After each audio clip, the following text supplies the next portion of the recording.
Ladies and gentlemen, welcome back to the Wrestlemania podcast. We are not joined by Aaron Orion as he has been unreachable. So, NXT TakeOver happened. It was good. It was great. It was... I don't think it was great. I think it was... Well, okay. I think it was great. I don't think it was amazing. It was better than WrestleMania.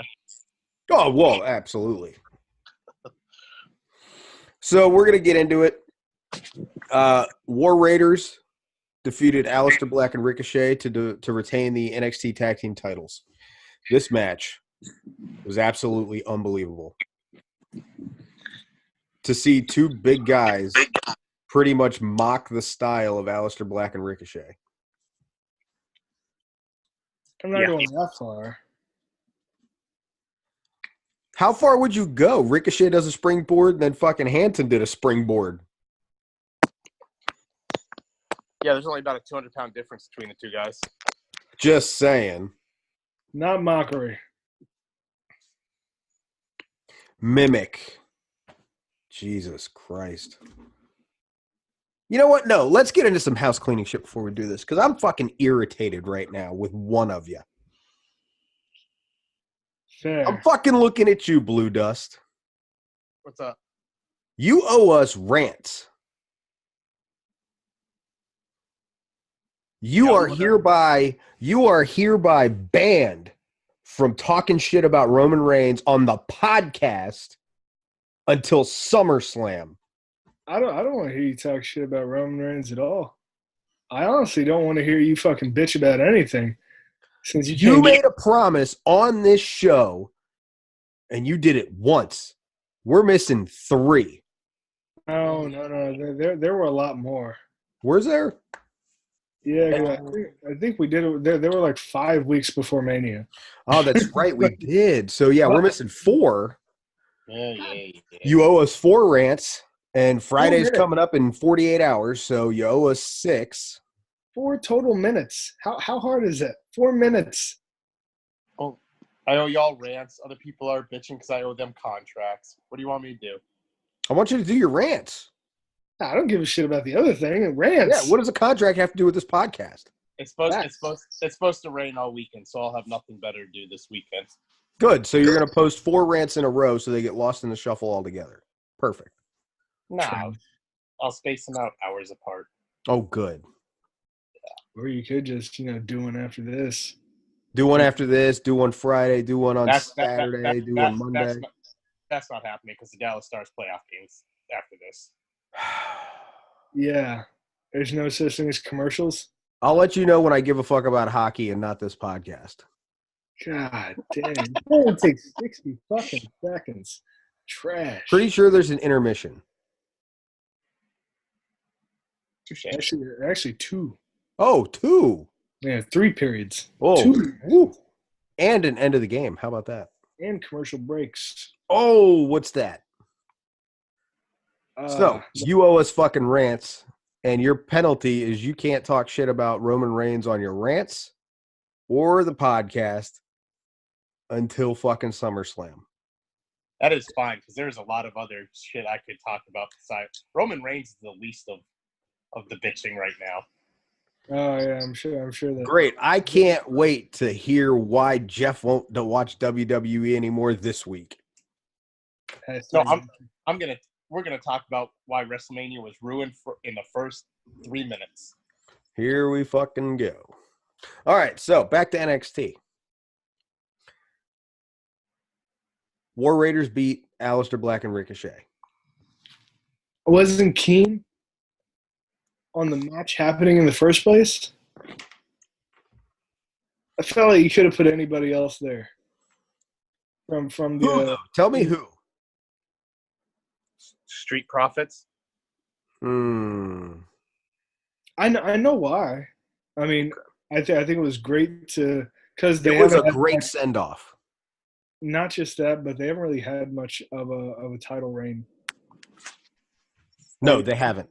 So I I will say this. I am surprised they were allowed to take or do as many of those high risk spots as they would when those two matched a night later or 2 nights later. That's a fuck me up. I was like, damn. Is Ricochet really like? Are they really going into Sunday? I thought they were going into Sunday as champs with the way this shit was shaping up. It was fucking intense. I fucking loved it. I mean, not really much else. I will say though, if you did want to give them a send off and fucking like kind of establish more credibility for the belts, that's great. I mean, could have had Mustache Mountain too. I hope Mustache Mountain is like their next feud. Ooh, that'd be good. And there are other tag teams there. We saw the Dusty Rhodes Classic. I know you have tag teams. Well, yeah, they have tag teams, but are they worthy of going against the War Raiders because they've proven themselves to be a fucking hell of a tag team? I mean, you could do another thing with Undisputed Era, but see, and that's what we. I feel that you kind of have to get away from that sometimes. Like, are they worthy? Because you kind of just need people to show that they can be champions. I get that. And the titles and to be relevant. But do you want people to show that the holders of the belts can be champions, or do you want people to put on a match like they did at TakeOver? Not every fucking episode of fucking NXT is a TakeOver. Like I said, like this one is good for like the situation, but you can still for like I don't know, fucking any other fucking TakeOver build up a solid feud. They're like 4 months apart, Dave. Yeah, you can build up a feud in like 4 fucking months. I'm trying to say my piece on it. Am I not allowed to do that? I mean, you are. Your piece is just wrong. Here we fucking go. The almighty Kyle. Oh, I mean, shit, I wasn't saying anything like that, but I appreciate it. Well, your condescending, prickish attitude on the matter is fucking telling me everything I need to know.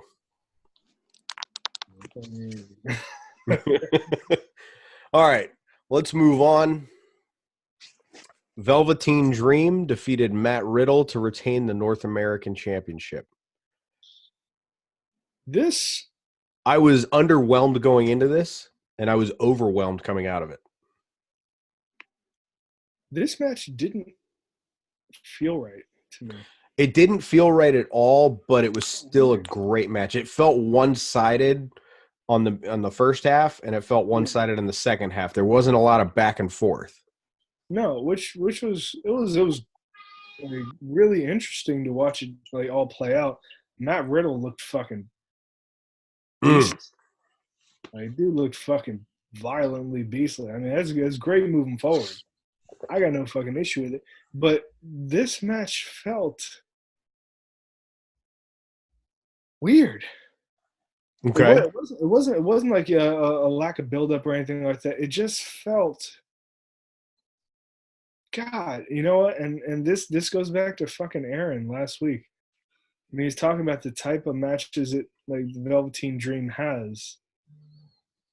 They're larger guys, but it's not a slow fucking large kind of fight. It's not like a big guy fucking just mesh like fuck all in there. It's still fucking talented and technical. It kind of had a bigger than NXT feel to it. It felt like fucking something I would expect and like love to see on the main roster. And I can't say that with all NXT matches because there's NXT as a whole. I want to keep it as NXT. I would never want to see them make like a fucking like a main roster type of fucking NXT. Like, what it is great. But this match felt like it should have been at Mania. I was gonna say it felt like a Wrestlemania match. The style of the match too. It wasn't super quick. It was 18 minutes long, damn near. Not the time. I know you're talking about the pace too, because not only the time factor, but the pace of it. And everything was more played into it. It didn't feel like it felt like an actual main I was gonna say it was more. It's more. I guess the word would be theatrical than you're used to. Yes. Normal NXT matches, you're just used to high spot after high spot, and just. But this was more methodical, more planned out.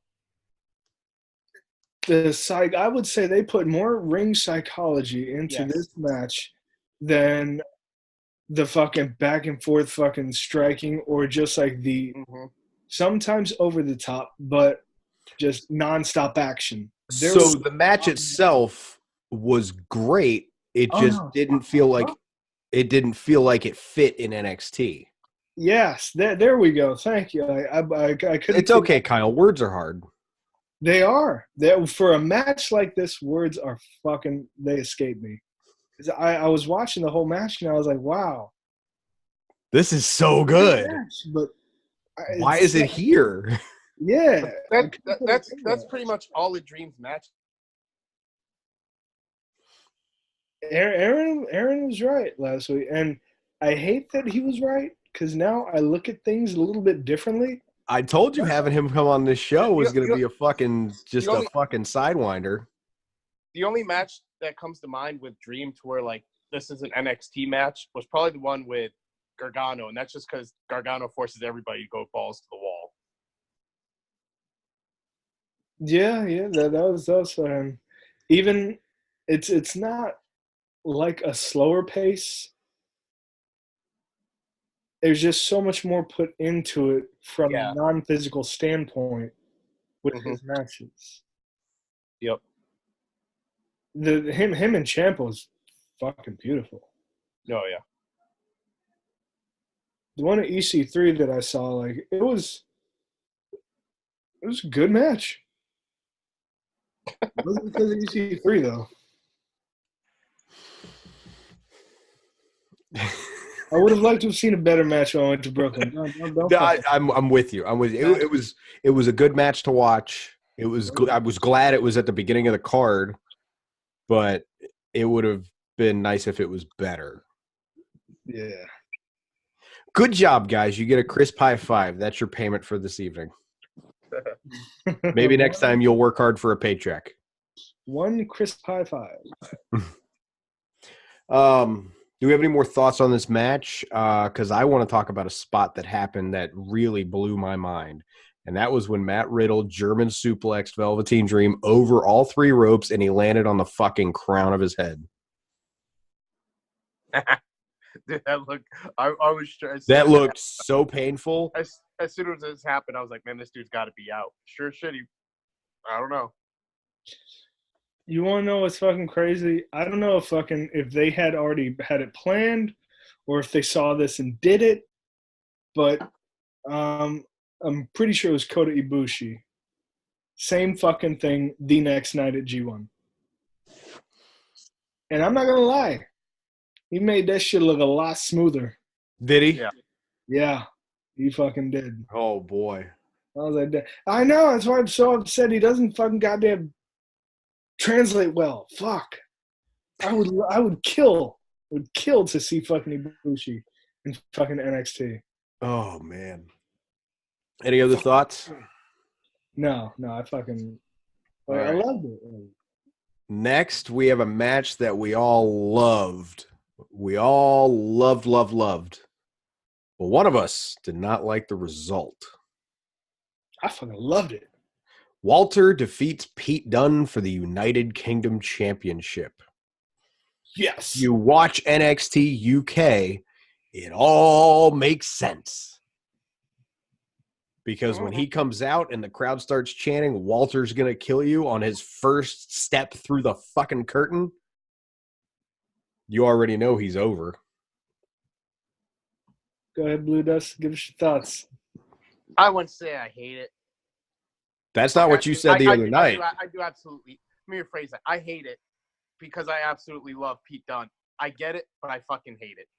That's fair. I feel like that's fair. I feel like you're a child. You are kind of flip-floppy on some of this, though. If it's up to me, Pete Dunne would hold that title for as long as he's in NXT UK. But I get it. That can't happen. And, I think it was a little soon for Walter, but I mean, if you're not gonna do it there, and probably Wait, hold on. Do you watch NXT UK? not consistently, I do enough to know what's going on most of the time. So, okay, saying it's too soon for Walter is saying that from a standpoint of never knowing who he was before he came to NXT. Yeah, no, I knew he, but I don't know. Like, I don't know. I would have liked to see the feud go on a little. Like, I get it though. Like, that's probably if you're gonna do it, that's the biggest spot NXT UK is gonna get for probably the That's the biggest spot that any WWE show gets. Yeah, so I get it. I get why they did. I just absolutely love Pete Dunne. It sucks they lost title, but it is what it is. That match was it was so going through the night as everything happened. That match for me was match of the night until we got to the main event, and then it was just such a close call for that. But we'll get to that. I was sure at one point in time that Pete Dunne legit broke like 3 or 4 Walter's fingers. Like that, Walter has to have some flexible ass fingers. It was so fucking good. And you could tell when they were going through that match that these two have met before outside of a WWE ring. Mm-hmm. And it was beautiful. You couldn't be mad at it. No. I love Pete Dunne so much. His fucking theme song is my ringtone. Like, this dude is incredible in the ring. He's awesome. And I wanted to see him go 2 years with the fucking – I wanted to see him break the Rob Van Dam record of, 2 years with the title. Yeah. Which, wait a minute, it was 684 days? 685. 685. Yeah, I think it was under 2 years, like 685. Yeah, no, you're looking at 730 days then. Yeah, no, I was gonna say it was a couple months shorter. Like 1.5. Damn, that sucks. It's okay, man. Math is hard. Yeah, he was just like words. He was a month and a half short. He was 45 days short. Damn, I just did off the top of my head. That's crazy. He was 45 days short, which means he was 2 weeks short of Rob Van Dam's record. That's all I would have wanted to see. After that, let it go. Nah, better time than now. It's WrestleMania weekend. You don't. Not to mention, it's fucking Walter. And you know what you do? You reschedule Mania and push it back 2 weeks. Shut the fuck up. Which, I don't know why they're like, the way the pay-per-view schedule worked for WWE is out of my mind. Like, it used to be at the end of every month you got the pay-per-view. Yeah. That last Sunday of the month you got the pay-per-view. Unless that Sunday was the 31st, you got it the week prior. Yeah. Now it's like you get 2 pay-per-views in a month, or you get a pay-per-view the first weekend of the month. Like, what? Get fucked. I don't have that kind of time. Second week of the month, then the fucking... Oh, it's the 17th. We're going to give you a pay-per-view. What? May 19th, Money in the Bank. Why? And then you get... How about May 26th? They have way too many pay-per-views. They need to just go one pay-per-view a month. Yeah, go back to how it was in the fucking 2000s. And you know what'd be great about that, even with the brand split, is if Raw has one this month and SmackDown has one next month, you have 2 fucking months. Yes. Which then they started to do that. And then they were like, nah, everybody's getting a pay-per-view every month. Like, how do you have any build to any stories? I was like, look, I mean, if anything, some of the fucking... Because then you give one of them a pay-per-view at the end of December, and then in the middle of January, you've got the Royal Rumble, which is a co-hosted show, so that one brand has 2 weeks. Yeah, especially coming off a December show, like some of your pay-per-views are going to feel like main roster shows. Yeah. Feel like your weekly shows. And I'm not going to lie. Mania kind of felt like a fucking weekly show. Really, like an 8 hour Raw. Yeah. We will get to Mania after we get done with TakeOver. No problem, man. Hey, for me, honestly, this was my match of the night. So this is the debate I was having between this and the main event. No debate. No? No. Well, just me, because So, I'll say this. Overall, looking at the whole NXT TakeOver New York card, you had fucking the tag team fucking title match. You had fucking Dream and fucking Riddle. You had fucking a UK fucking goddamn strong style match. Just the variation in fucking styles for these first three matches is fucking stupid. yeah, Then you had the fucking fatal four-way for the women's title. which is what we're talking about next. And then you had the goddamn main event. It's almost like you're watching 5 different fucking types of wrestling on one fucking card. Yeah. Like and I'm just a really big fan of fucking UK like wrestling, just the style that comes out of fucking European wrestling, European strong style. Yeah. My match of the night. So let's get into the women's title match. Shayna Baszler defeated Io Shirai, Bianca Belair, and Kairi Sane to retain the NXT women's title. Man, I don't know how I feel about this. I loved the match. I loved a lot of stories being told within the match. The biggest one being Kairi Sane and Io Shirai's friendship, and then that shit breaking down as they both vie for the title. But damn it, Shayna Baszler fucking won. She literally came in and snatched that victory, and I just way to go, Shayna Baszler. I was really hoping. How long has she been champ for now? Oh my fucking god! She lost it in August and won it the next takeover, which was what? Survivor Series? Rumble? Who'd she lose it to again? She lost it to Kairi Sane. Kairi Sane, that's right. Be Survivor Series, I believe. Survivor Series, yeah, because Kairi Sane had a short run. Yeah. So it's only been 6 months this time. Yeah, But in the last year, she's held it like 9-10 months, right? Oh yeah, she's held it the majority of the last calendar year. Yep. It just feels like she's had that thing forever. Because that's a long time. Yeah. I feel like 10 months is a lot. Yeah. Pete Dunne was just fucking ridiculous. Yeah. That's just not normal. But you look at normal champions, 10 months, almost like 9 months to a year, that's a fucking long time. A year? Consecutive plus? That's like, who the fuck does that?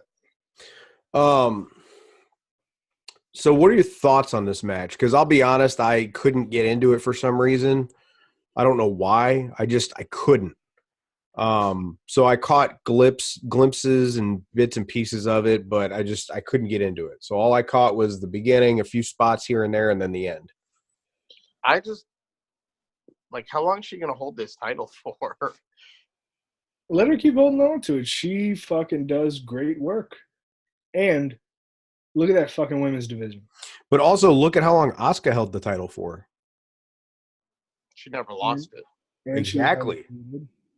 She held that shit for a long ass time too. But my thing is, keep it on her. She can't fucking do anything wrong. She has had so much fucking time to truly develop under the guise of that fucking title and really solidify her character. To me, Shayna Baszler is what Ronda Rousey could have been. Yeah. Shayna Baszler, everything that like she does, you fucking make her like power her up a little bit, and that's what you wanted Ronda to be on the main roster. But she couldn't because Ronda didn't have the time to fucking develop like Shayna Baszler did. Exactly. And so, I mean, you're literally fucking wishing in one hand and shitting in the other with that whole situation. Yes. Fucking ridiculous. Do we have any more thoughts on this match? Any spots you want to talk about? Fucking when Bianca Belair and Shayna Baszler were fucking standing outside the fucking ring, and Io Shirai fucking ran across the ropes, came up, and oh damn, was it Io? Yeah, no, I think fucking it was Kairi Sane who picked her up as she was running and threw her over the fucking ropes onto fucking those two. And fucking Bianca Belair, she was going for her fucking finish. She had Io Shirai up on top. She was about to fucking goddamn throw her over, but then Kairi Sane was on top turnbuckle. She goes, puts her on top, walks to the middle of the motherfucking ring with both of these motherfuckers on her shoulders, and throws them fucking over. I did see that. And Shayna Baszler, I mean, that's just fucking power. Bianca Belair does not look it, but she is strong. She's strong. She fucking strong. Her strong. I mean, all of them put on a great performance. I don't know why you couldn't get into this. I don't know. It might have just been my mood at that moment. I don't know. Your natural scrub tendencies. I don't know, man. To just be a scrub. I hope you get that checked out. Work it out someday. Until then, you're just gonna keep missing out, bro. It's all good, man. I won't lie. I wasn't into it when it first. I went back and rewatched it. Well, yeah, no, I get that. I get that. I mean, there's a black person there. Oh, that's right, folks. If you're unaware, Jeff, a.k.a. Blue Dust, is the resident racist of the show. Him and Kyle don't ever get along, and we know why now. Oh, Jesus. Because Kyle's black and ease. He's black and Japanese. I never had a fucking problem. Yeah. You don't see him walking around saying, kill Whitey. Mm-hmm. All right. So next, we've got the main event. This match went on for 40 goddamn minutes. 38 minutes and 25 seconds to be exact, from bell to bell. It was spectacular. Now, Kyle, we had talked earlier about how Walter versus Pete Dunne was the match of the night for you. Yes, it was. And I told you I was torn between that match and this match. I want you to sell me on why. Because I have not made a decision. Okay, so the hard-hitting style and everything that had happened in the fucking Dunne-Walter match was exclusively to its own. The psychology that fucking was happening, the fact that fucking Pete Dunne was going for everything that he fucking usually does with everyone, and Walter fought out of it. It was fucking beautiful. Pete Dunne continuously fought back. Plus, Walter did a goddamn splash. Yeah, he did do a splash. And Pete Dunne took it. Yeah, Walter, for those that didn't watch or has no idea who Walter is, that motherfucker's about 280. 285. 285? He's what, 6'4"? I think he's like fucking like 6'6" or something. 6'5", 6'6", 285. Okay, so I was pretty close. I didn't look at his stats, so I was pretty close. I don't remember from when they called it. But still, regardless, let's say it hypothetically, a 6'4", 280-pound man jumping on fucking Pete Dunne should have goddamn killed him. Or as Jim Ross would say, by God, it looks like a car wreck. So when Kevin Nash was talking about how fucking Paul White, when he was first fucking the Giant, you know, he could do a fucking moonsault, just like fucking Vader could.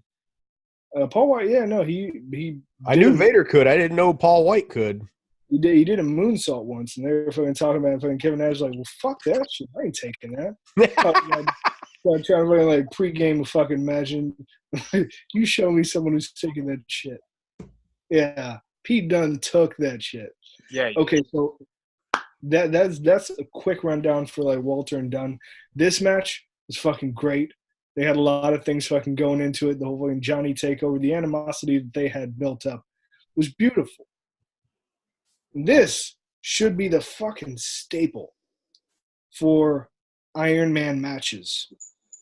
What I was thinking about when I was watching this match, Dolph Ziggler and fucking Seth Rollins. Not the fucking shit that the crowd was doing, but how in 30 minutes there were like 7 goddamn falls. And yes, this was a 2 out of 3 falls match. But in 40 minutes, it took 40 minutes to get those 3. And one of them was a quick tap out just because Adam Cole didn't want to endure in the middle of the fucking match. Exactly. So he knew he couldn't get out, so he knew he couldn't get out and fucking tapped out. It was a smart fall. It was a smart fall count. I love that.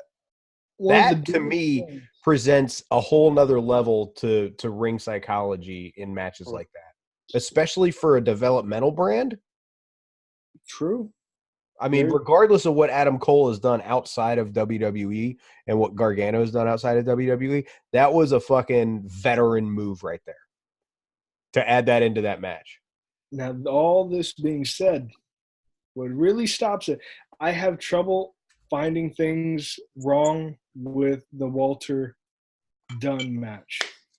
I did not approve of Undisputed Era.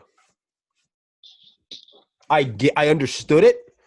I didn't like it because this was supposed to be that moment for those two to showcase everything. And the other thing I didn't like was that fucking Johnny Gargano is goddamn superhuman. He kicks out of everything. Get the fuck out of here. He just got put down by Velveteen Dream for the North American title 3 weeks before, and now he's kicking out of fucking everything. 2-on-1s, 3-on-1s, 4-on-1s. Are you kidding me? Now he's all of a sudden fucking Superman? Exactly. That's did not like that at all.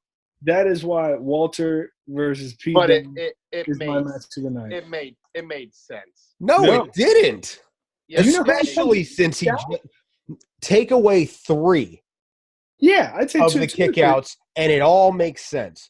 But all of those kickouts, it made every. So now at this point, Adam Cole can never beat Johnny Gargano, but Velveteen Dream can challenge and beat his ass because he just beat him for the fucking North American title 2 weeks ago. Even if we take out the Velveteen Dream angle, Joe, at this point, he's unbeatable, and that's not cool. That man literally fucking took 3 last shots, 2 fucking Panama Sunrises. Yep. That fucking double team move from fucking Fish and O'Reilly. Yep. Whatever Roderick Strong was fucking with him too. Yeah, Roderick Strong. I'm not saying I liked it, but I can understand why they did it. No, I don't understand why they did it. Why did they do it then, Mr. It's a culmination of everything he's gone through in NXT to get to the championship, and they culminated that in one match. You got to look out. You got to look. Take away 3 of the kickouts, and that's a perfect match. Yeah, I think we're mostly. I agree. There were way too many kickouts, but I get why they did it. No, not that many. There's no reason for that many. It almost left you with like. Give him the kick out. Give him the kick out for the double team move, because that shows he is not going down without a real fight. That's amazing. I like that. Give him a kick out after 2 Panama Sunrises. Yeah, not one. Not by themselves. And give him a kick out after all 3 last shots, not after each one. Because that shows resiliency. That proves that he is there for that reason. And it doesn't bring this negativity to it. Bro, there was a point where I was like, holy shit, Adam Cole may have a chance.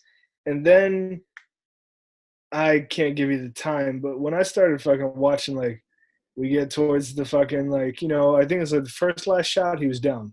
1, 2, 3. And then he took like 3 additionals, or 2 additionals, and the Panama Sunrises, and double team move. And they had him kick out after every single one. I was like, holy like shit. That first fall was completely negated at that point. I was like, fucking, there's no way in hell Gargano's losing.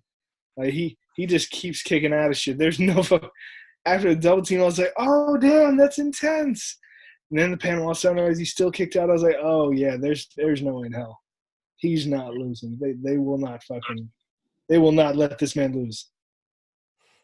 I'm with you, Kyle, 100%. Okay, I'm sold. My belief was suspended for damn near all the match. But towards the end, they started losing me. You know what I was still thoroughly entertained. I mean, the match itself, was great. Don't get me wrong, but the kickouts, like, okay, I'm with you, Kyle. Pete Dunne versus Walter, match of the night. You know what I didn't get? Very valid arguments. Go ahead, Jeff. Unless this was like totally off script, was Ciampa coming out at the end. That was beautiful to me. Because that showed he was along with Johnny for the whole ride. And that he was there every time Johnny went for the title, and he finally did it. That moment, I think, was more. It was about the title. I think it was more like throwing the scripts out the window. There's a chance that Ciampa might not come back. See, that's what I thought is the fact that he might not come back, and it was totally just an off-script moment. Because 3 weeks ago, Gargano beat the shit out of him to write him off TV. Right. Yeah. This was I really believe I saw that and I was like, okay. And you could even see Johnny. He's like pointing behind him when the crowd started cheering. He's like, he's behind me, isn't he? Like, you could just tell it was like, hey, Tommaso Ciampa might not be coming back to wrestling. It was one of those bigger than the script moments. Yep. Yeah. Even Candice, like and Candice, I think it was beautiful. Yeah. Yeah. No, I agree. I just want to see what y'all thought of it. I thought it was great. I mean, it sucks that Tommaso Ciampa might really be done. If anybody ever needed to be, if he was healthy, there are two people you call up right now: Velveteen Dream and Tommaso Ciampa. If he was healthy, Johnny Gargano wouldn't be the NXT champion right now. I mean, he might. Who knows? No, because DIY was about to have a run on the main roster. Oh yeah, that's right. That's true. Well, at any rate, that is our takeover review. Man, words are hard today. You literally had 5 different fucking wrestling matches. You had 5 different wrestling shows in one card. It was awesome. Belief was suspended. So when I watched it, I felt how I felt now, but over the last few days, I think it simmered down. I think WrestleMania kind of took a lot of my hype out of it. So I'll go back and take back what I said at the start of the show. Takeover was awesome. Oh, yeah. I'm going to go back and watch that women's title match just based on what you were saying. Yes. It never disappoints. If you watch that Fatal 4-Way and you still think like, come on back, fucking let me like feel free, just let me have it next podcast. But I'm 100% positive that's not going to be feeling. That's how I was when I first watched it. Then I went back and rewatched it. It was great. Like, this fucking whole card was fucking beautiful. I think it's because it followed Dunn in Walter, didn't it? Yeah. I think that's why I couldn't get into it. I think that was part of the problem. No, I'll watch it standalone and see what I feel. All right. Speaking of disappointing, welcome to WrestleMania 35. Well, I feel like I can go through these relatively quickly. Yeah, this will be not long. So pre-show, Tony Nese defeats Buddy Murphy for the Cruiserweight title. Hell of a match. Not a fan of the result, but hell of a match. Thank the Lord for this. Get out of here, Buddy Murphy. Don't you do that. Clown. What? You are more full of shit than a goddamn Porta-John in Kuwait. Damn. That was a hell of a match, though. This was a fucking really good match. It was a really good match. I can't call it great because, I mean, I didn't follow a lot of it. Everything behind it. And it sucks. If you don't watch 205 Live, you never get any stories or anything. Right. So you just kind of see really athletic. You see that little preview package they do. Yeah. Which I missed that. So, I mean, it delivered. And I won't lie, I didn't know much about the story. Like, there's way too much wrestling to watch weekly, so 205 Live just kind of, I don't really pay much attention to it. Like, you can't. But it's something difficult. They always 205 Live. They always deliver a good quality match. But granted, really the only time I watch them is when they're on pre-shows or pay-per-views. Which they're like never on fucking main roster for like on the actual pay-per-views. It's always pre-shows. Yep. Except for Buddy Murphy's fucking hometown. Yeah, buddy. Super. That's the only one. Yep. I was happy with the result though, because Buddy Murphy, it's time to go on to do some other things. Bigger and better things. Not even that. Hmm. Well, I don't know if they're gonna take him from 205 Live, Dave. All right, Kyle. One of these fucking clowns are probably like, oh, you're a cruiserweight. You're always gonna be a cruiserweight. You're never gonna move up from cruiserweight. Finn Balor's a cruiserweight. He's moved up. Was he on 205 Live? No, but he is. I thought so, Dave. Cruiserweight. Wait, Kyle. Gives a shit. You hear that, Finn Balor? You're under 205. Put your weight up. Or go 205 Live. Yeah. Title or no title, at the end of the day, he's still tapping Alexa Bliss. Oh. Yeah, it sounds like a personal problem. Oh, sounds like a fucking dream.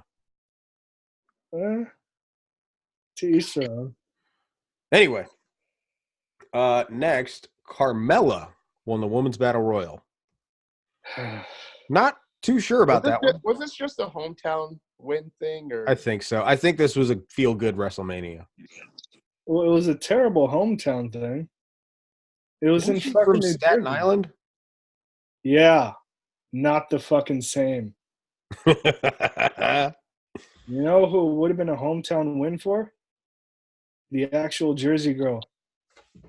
Sonya Deville. Mm-hmm. She's one of the last three in there already. And she's been like fucking one of the last few participants in like all kinds of battle royals. And her and Mandy Rose were fucking the last fucking couple, the last two tag teams in the fucking elimination chamber. You know what got me is all the people like we're saying, oh, where's Ember Moon, all that. They just magically appear in this thing. Like we haven't seen them in months, and they just magically appear in this battle royal. Nobody says shit about it. Yeah, that's what I mean. Like, no, there was no mention of anything. Nothing. And Like, we now know Asuka's didn't get hurt. Yeah, I know. As soon as I saw like the picture, I was like, God damn, they're really putting her in this. Yeah. I don't know what was a bigger slap in the face to Asuka, not winning it, or if she did win it. No, I think no. Aaron brought up a great point. Winning it would have been way shittier. I think so too. Winning it would have been way shittier. What'd you even win? A big You trophy. got trophy, didn't you? Try to give her like a consolation prize. Yeah, no, that'd be fucking way worse. Carmella, I don't know. I mean, I guess yeah. I don't get it. I don't get it. It makes no sense to me. Yeah. I think they just gave it to her. They're expecting us to forget about it 2 weeks from now. That's kind of what fair because I forgot about it until this podcast. Yeah, fact. It's kind of what they do with everybody. Next, disappointment of the night. No, this was not a disappointment for you. Yeah. I was kind of happy to see it. Kurt Hawkins and Zack Ryder beat the Revival for the Raw Tag Team titles. Kurt Hawkins' defeated streak is over. I don't know what's wrong with Kyle. I absolutely love this. This was spectacular. Kyle is not all fucking heroes wear capes. Neither did Kurt Hawkins and Zack Ryder. Dash Wilder was a goddamn fucking superhero the fucking night before. I have a feeling when he punched that dude in the face, that's when they made the decision. All right, nope. Not all superheroes wear capes. Dash Wilder, true legend, superhero. And the Revival probably paid the price for it. Bullshit. Well, we have new Raw Tag Champs. Deal with it. I wanted to see them actually do stuff and have like. Well, awesome I've liked Zack Ryder for years. Yeah, I mean, I'm not saying fucking I hate Ryder. They were the Edgeheads, Kyle. I don't hate fucking either of them. That's what it sounds like. Saying, I like the Revival more.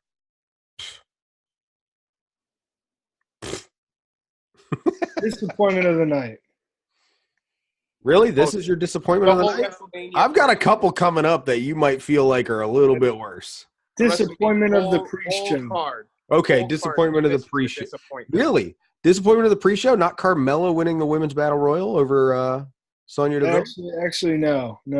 That was a disappointment of the pre-show tag match.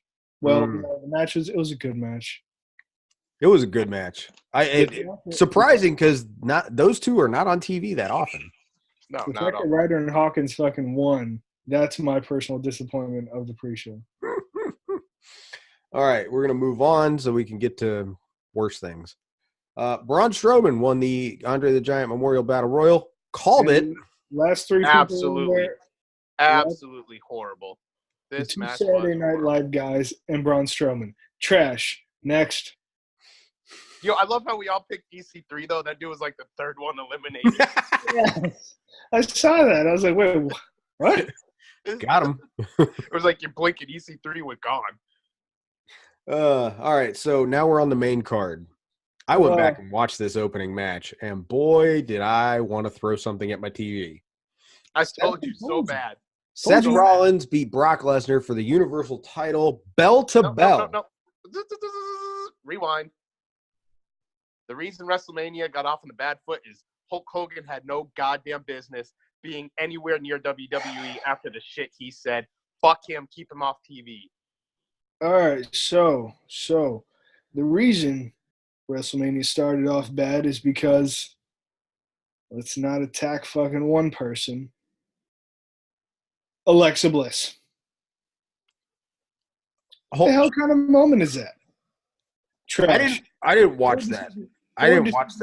So what happened? Bro, she comes out and she hypes it up. She's like, WrestleMania moments can happen in an instant like this, and snaps her fingers. And you're like, oh, this is going to be like Austin or somebody, fucking Hulk Hogan. You just like, it was instantly pissed.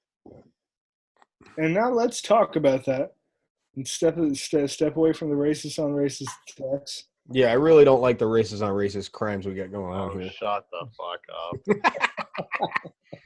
up.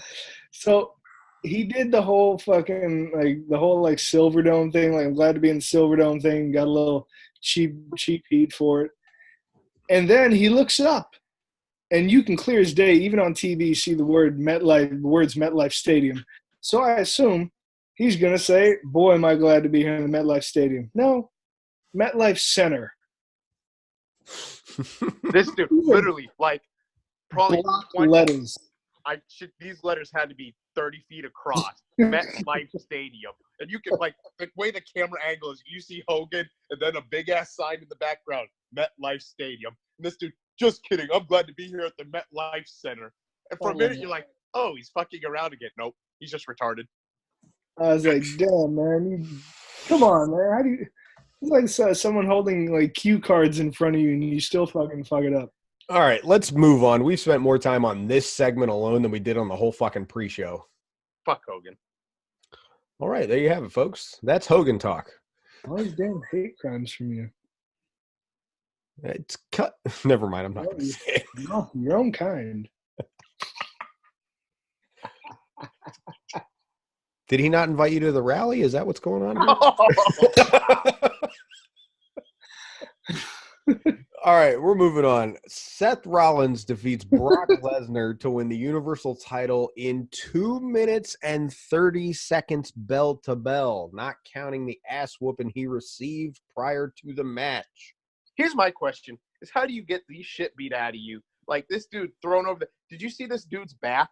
Yes. Get F5 on the floor. You get thrown in the ring and magically you're going to like. Well, he low blowed him. He hit him in the balls. Yeah, you kick him in the balls and curb stomp him 3 times and it's over.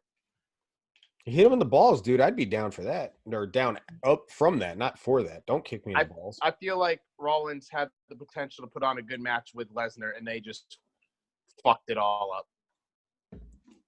I expected to see something like Brock and Finn Balor had put on. Yeah, it's the small, quick guys like a Balor, like a Rollins that Lesnar has his best matches with. So I thought that's what we were going to get here. And they're like, oh, as soon as they announced Paul Heyman comes out and it's going to kick off the show, I was like, oh, this should be a barn burner. Then start off the show right. No, they fucked it up. Yep. Kyle? Trash. Okay. Yeah, complete trash. Next match, AJ Styles defeats Randy Orton. Yeah. Me and Kyle had a conversation about this. actually. Like, I think we when's all the had a last time- conversation about this. I can't remember if you were there or not. It's because I'm white, isn't it? Yeah, it is. But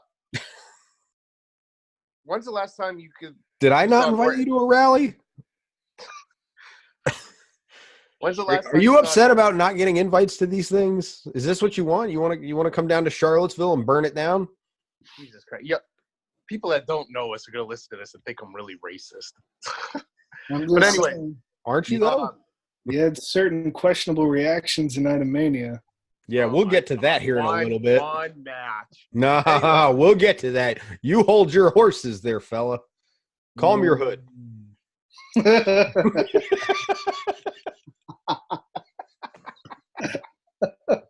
Go ahead. Go ahead, please.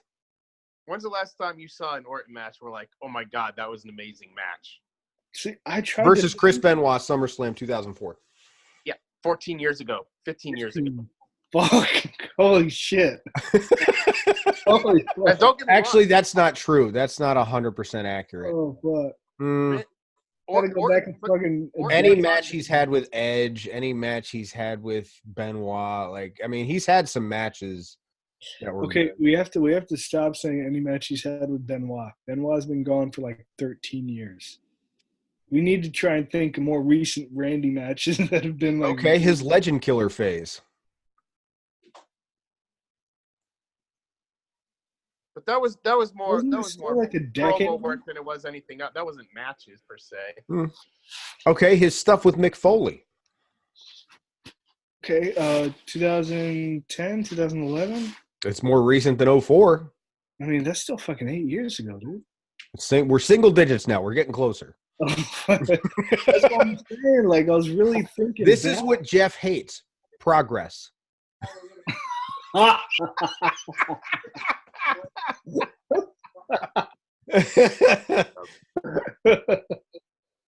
Oh no! Did he really miss that?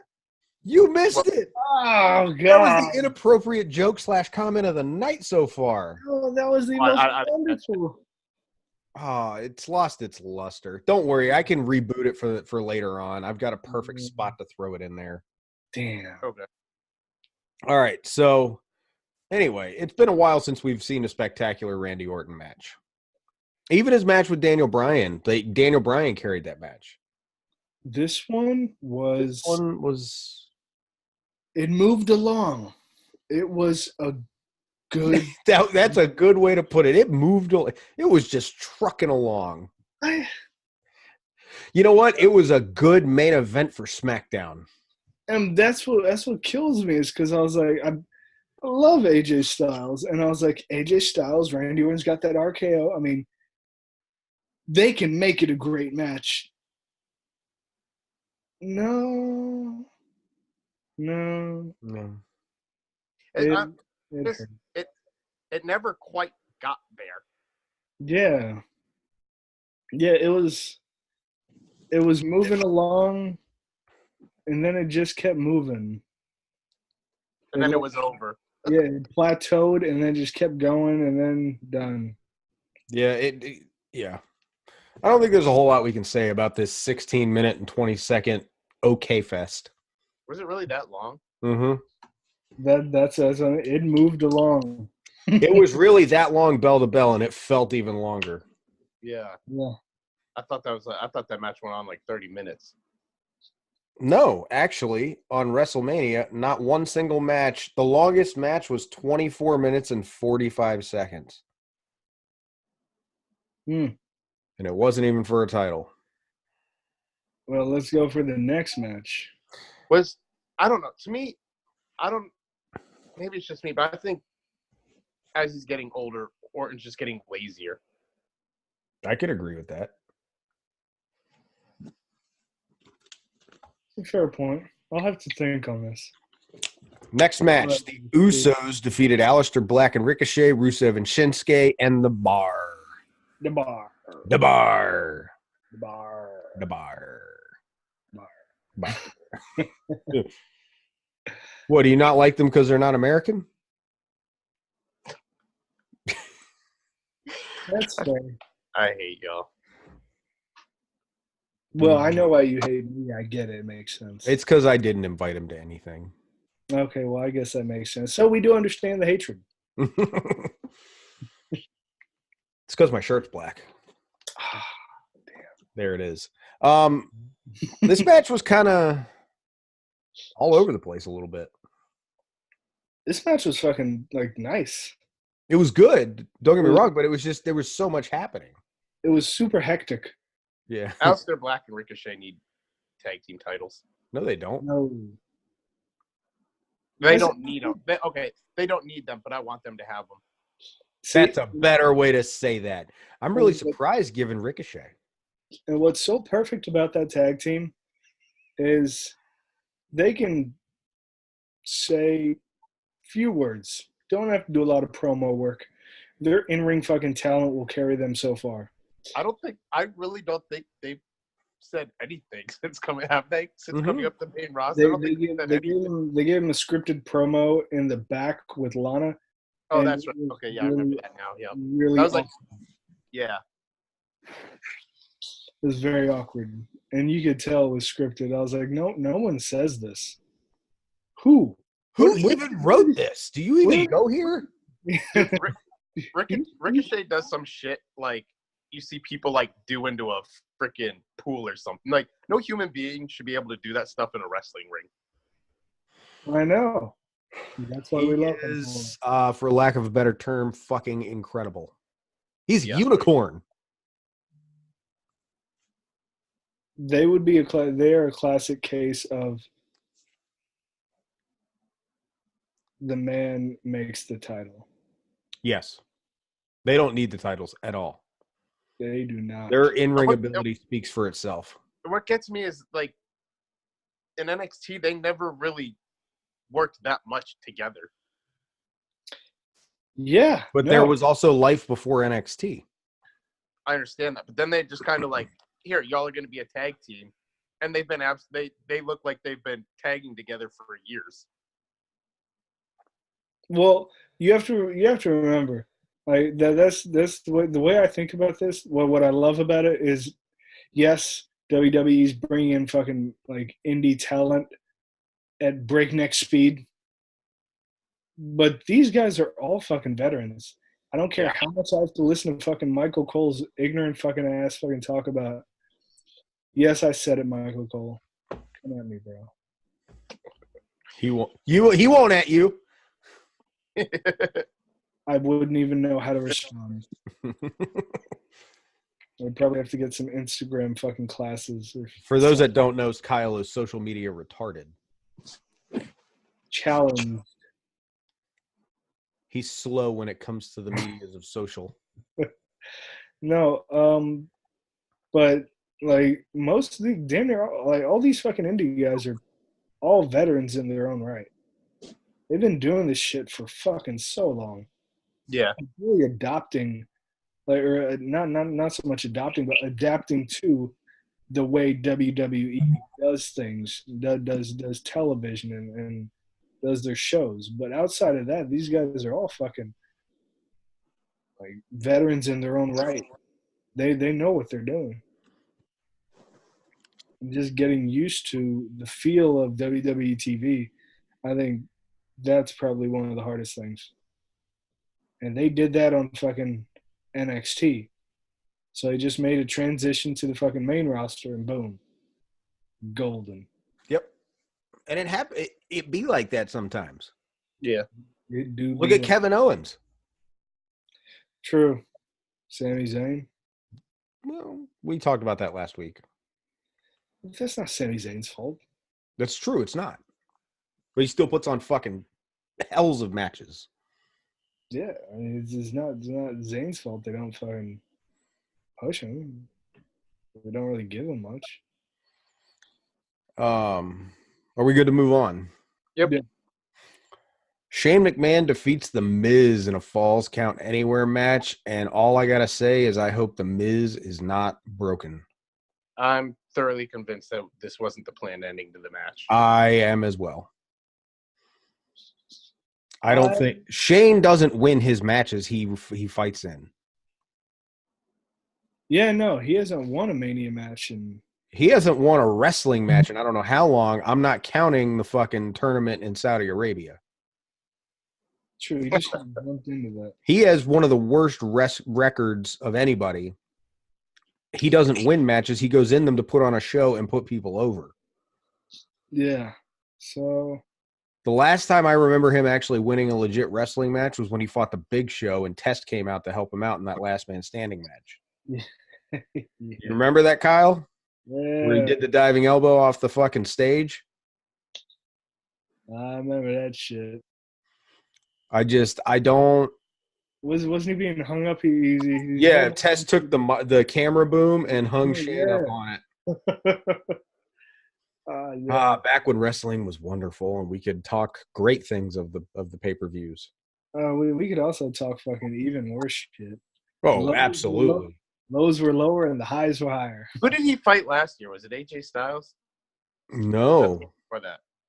He last year at Mania, he fought The Undertaker, didn't he? No. That was 2 years ago. He fought The Undertaker when he first came back. He fought. Who did he fight last year? He fought Kevin Owens. No, not at Mania. Yes, him and Daniel Bryan. That's right. Against KO and fucking Sami Zayn. That's right. Yep, you're right. Yep. Okay, I remember now. Yep. Yeah, so. And the only reason he won that match is because it was Daniel Bryan's comeback match. Exactly. Yep. He was a winner by association. Yes. So, yeah, this match didn't need to see George. Avenge the fallen. And this match start like the first couple minutes, you're just like, what the fuck? Yeah, but like once he fucking like went ham on fucking George, then fucking the Miz really opened up. It got into a real fucking Falls Count Anywhere match, which was fucking great. It was so nice to see. Loved it. Really, how about that spot where he got fucking backdropped on the fucking golf cart and then hit the floor? No, he didn't get backdropped. I don't know. Was it a bell? All I know is the Miz came up. BAM! It looked like that's right. It looked like he fucking Mortal Kombat uppercuted him with a fucking weapon. Uppercut. Yeah, that's how bad it was. He got uppercut. He cupped him. He got uppercut. I'm pretty sure he was supposed to land on top of the golf cart because when he slid off the golf cart, he had the oh shit look on his face. And Miz gets down there. Oh, sorry about your back, bro. Yeah. Genuine. What can you say at that point? Like, hey, let's try that again? No, sorry about your back, bro. That sucks. Let's keep going. Yeah, no, man. Beautiful. Beautiful uppercut. More weapon-based uppercuts. I loved it. In WWE. And then, like, the whole time, they destroyed the foreign announce area. It was like watching Jeff go in there. Yeah. 100%. And they didn't even need fucking, like, hoods or anything. They just went in there to carry them foreigners. They wanted it to be known it was them. I give him props for that suplex spot though, because that's a spot. Yo, that had to be fucking scary. That's a spot where neither one of them sees the landing.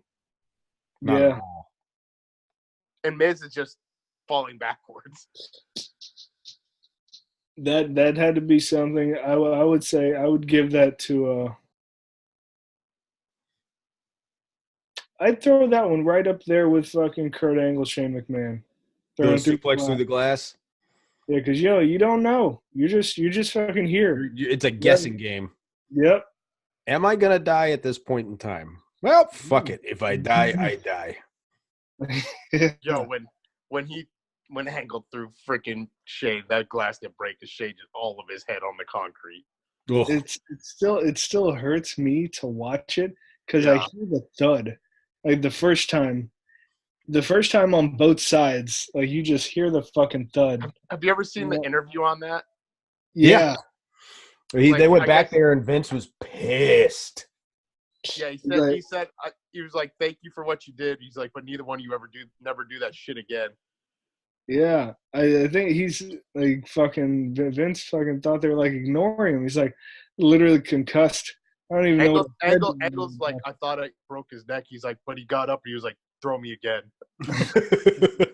Yeah, dude. Angle fucking. He was talking about that. He's like, man, like I couldn't get any help or anything. Like I'd broken my tailbone.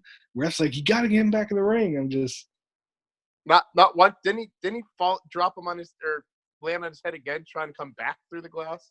yes, twice. Yeah, going in, it didn't break. Going out, it didn't break. And then he just threw him the second time. Yeah, he just grabbed him by the head and just threw him through when they were coming back. Yeah, no, fucking he broke his tailbone. Shane was fucking legitimately concussed. It was hell of a shit show. God, I love that match though. Not even on this fucking show. Because we're reminiscing about better times.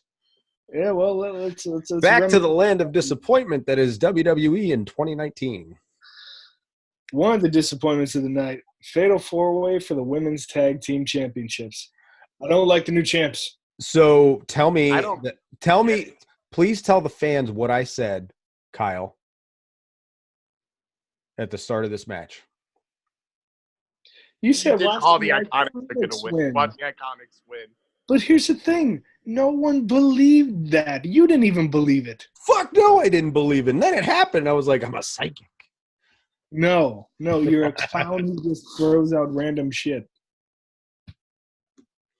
I can do that. Watch the SNL guys fucking get into some dumbass. Oh, by the way, I need to fucking throw this out there. Where was Gronk? Gronk was not there. I'm very sad about that.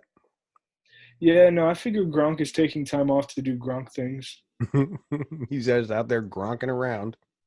Probably. He's probably gronking as we speak. Lord knows where is the nature of Gronk. All right, so Iconics won the women's tag titles. What the fuck? Terrible. But, and I will say this, I don't know who brought it up last week. I'm very upset at you because someone was talking about, like, probably like watch the Iconics win or something like that. Because we were all talking about it. We're like, no, it doesn't. It's stupid. Why would they win? Someone was talking about, well, it'd be better if you brought up an NXT team to like. That was me. The Iconics. That was you? Yeah. Yeah, unfortunately. I found it very interesting because Paige was on SmackDown. I did see this much. And she said, I've got a special tag team for the tag team champions next week. And I think it could be Io Shirai and Kairi Sane next week that Paige is talking about. Ooh. That's what I wanted. I was going to say, if you took out fucking... I thought she wasn't the GM anymore. I don't know. I think she was just going to go promote fucking something and they brought her back. Bro, I don't know what she does. She just kind of pops up places now. How about those pants she was wearing? The ones that look like they're painted on. I just saw a skit of her fucking saying something real quick. I didn't see anything else. Anyway, I wasn't too much invested in this match. No, but I will say this: the funniest moment of the night was when Nia Jax bounced off the apron to the floor. Like she hit the apron, bounced off of the apron, hit the floor, and bounced off the floor. Fucking ridiculous, man. Oh, it writes itself. Bro, there's always at least one spot like that or matches where it's not even meant to be funny, but you're just like, God, you're so fat, you just make me laugh. I'm so glad they didn't win. Anyway, next match. Kofi Kingston defeats Daniel Bryan to be the WWE champion. Go ahead, Blue Dust. He is the one and only 100% full-blown African-American wrestler to win the WWE title. I tried to argue this point numerous times with a lot of people because Mark Henry and Booker T won the world title, the big gold belt. Thus, when it was unified, my understanding was all the reigns were unified. Also, on that note, that's why they call John Cena a 6-time world champion. So, how does that argument go?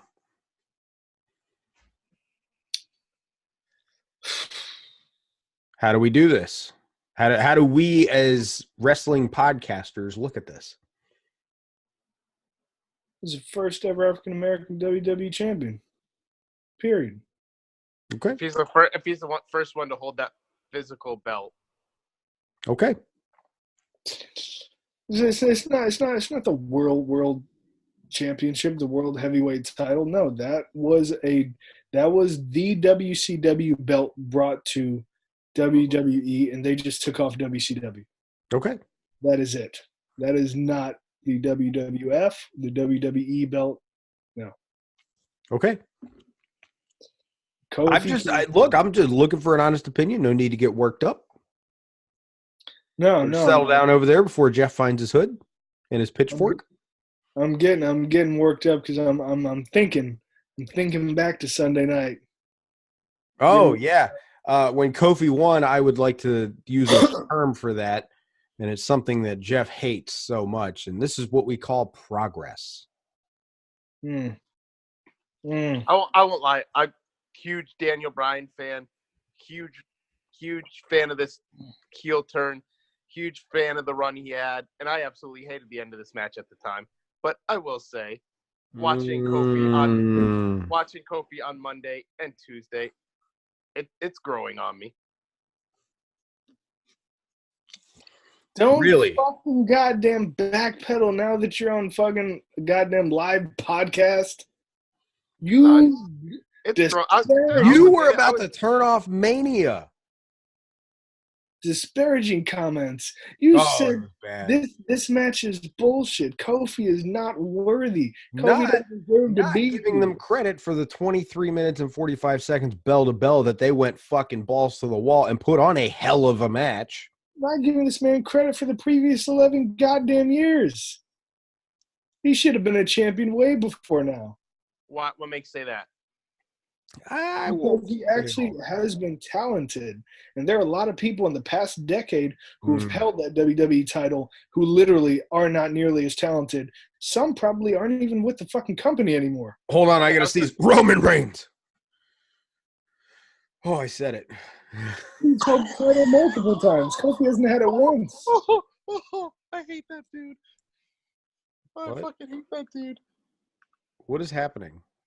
I'm sorry. I'm watching the Stars Nashville game, and they're having the opening ceremony, and one of the guys, like the hero of the game, is a recruiter in my company, and I hate Nobody cares about that right now. We're talking wrestling. Sorry. Great way to completely avoid the conversation and your actual feelings. What we have here is a failure to communicate. One thing I didn't notice. Anyways, Kofi Kingston is your WWE champion. It's growing on you now. Now it's growing on you after the last 48 hours? Get the fuck out of here. Shame. I had time to calm down. I had time. I'm interested to see what they're going to do with it. Oh, now you're interested. We've only been talking about it since Elimination Chamber, you prick. Nobody thought he was actually going to win. Everyone wanted him. Are you kidding me? You're the one who watches Raw and SmackDown religiously. We don't even watch it. And everybody knew. And this was setting up for him to not win. Kofi Mania was a thing. Literally. For 2 months. Like, the fans had lost their minds and went apeshit about having this man win. This was the biggest. And the fact that he ran the gauntlet match and then lost to Daniel Bryan, and then the next week they said the New Day will run a gauntlet match, and if they win, he gets the WrestleMania title shot. That was the clue that we all needed that he was going to win, because they wouldn't do all that work for nothing. Bullshit. The Usos forfeited. They had the roster on their side. Kevin Owens was in the back cheering for him. I don't know how. Oh yeah, because they weren't told, "Hey guys, stand here and cheer." Oh my the God! camera cuts in. To me, like they almost made it too predictable to the point where, like, okay, Daniel Bryan's going to win this. And if you notice, you go through the card outside of, I think, one match, no heels won. If you go through the whole card, every title but 2 changed hands. Yeah, and every single one besides, I think, the Usos, which I wouldn't even necessarily classify them as. And yes, heels won. Who? We'll get to that match next. I think the Usos are heels. They're kind of in the match they had at Mania. No, they were not. I think the Bar go in there as the true heels. True. Generally speaking, they're kind of dickbags, though. They're kind of like in between, though. They kind of play both sides of it. Yeah. The Iconics are technically heels. Yes. They're just straight up fucking annoying, is what they are. Heels. Annoying heels. They made us hate them. Yes. So anyway, Kofi Kingston is your WWE champion. And I am so glad to see that. Do you honestly think this is setting up? I know we talked about this last week with Aaron. Anyway, this is a New Day breakup. No. Not a chance. Not a fucking chance.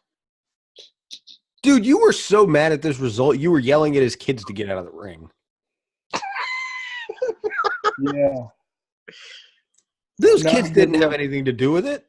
Not a good look. Terrible look. Anyway. I don't even remember you yelling at the TV at Goldberg's kid. Yeah. And his kid's a fat kid. You yelled at Kofi's kids. And they're small. Not a good look, you. Oh, definitely not a good look. The torch was out that night. Oh, Jesus. Suspect. Did you go burning any crosses afterwards? No, it was too late. Too late. He called him. It was dark enough. It was perfect time. Or, oh, no. Oh, it was probably too dark out.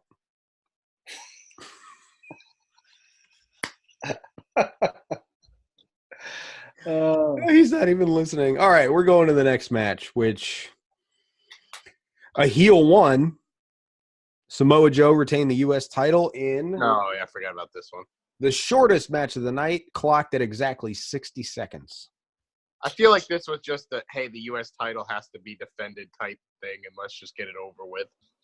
I like it. I did dig Rey Mysterio's Mysterio get-up gear. Yeah. I think it played into Joe's character perfectly. Mm-hmm. Yes. I feel like they should have done more with it. Like, no. Hear me out. I feel like if they want to play into Joe's character of being a heel, which this did wonderfully for it, they should have gave him at least another minute or so of just whooping the absolute fuck out of him. I feel like it was a little disrespectful to Mysterio, but at the same time, you're towards the end there. You're kind of just there to put people over now anyway.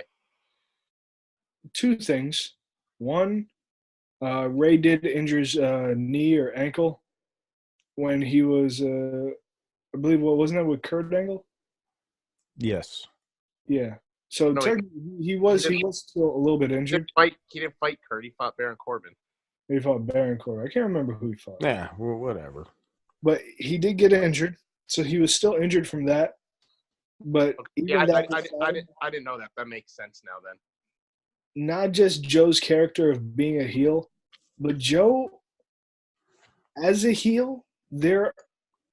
I can't think of another heel who comes close to Joe.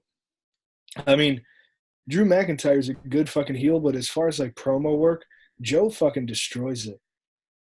And this just Ciampa? like this, huh? Ciampa? No, Ciampa doesn't count. He doesn't even wrestle anymore. Oh, touche. The Miz when he's a heel.